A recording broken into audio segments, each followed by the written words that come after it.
Paskibraka putri yang melepas jilbab saat proses pengukuhan menjadi polemik. Terkait hal ini, pengurus Pusat Gerakan Pemuda atau PPGP Ansor pun menyayangkan keputusan Badan Pembinaan Ideologi Pancasila atau BPIP.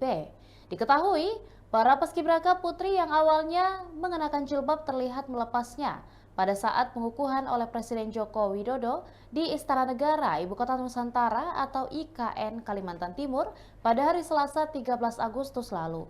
Ketua Bidang Ketahanan Nasional dan Bela Negara PPGP Ansor, Haji Muhammad Syafiq Syauki, buka suara. GP Ansor menyayangkan karena BPIP tidak menyertakan jilbab dalam aturan standar pakaian untuk paskibraka putri.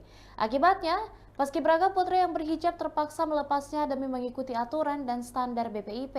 Hal ini dinilai menjadi kemunduran bagi BPIP. Bahkan menurut Syauki, tindakan itu dapat mempermalukan Jokowi pada akhir masa jabatannya sebagai presiden. Pasalnya, selama ini kepala negara sendiri selalu menggunakan 6 salam untuk menghormati segala keyakinan. Sementara BPIP telah meminta maaf seusai polemik ini. BPIP pun mengapresiasi kritik masyarakat terkait dengan pelepasan jilbab paskibraka putri. Demikian Tribun Hot News kali ini dan jangan lupa saksikan berita lainnya hanya di kanal YouTube dan juga Facebook Tribun Timur. Download Tribun X sekarang, menghadirkan lokal menjadi Indonesia.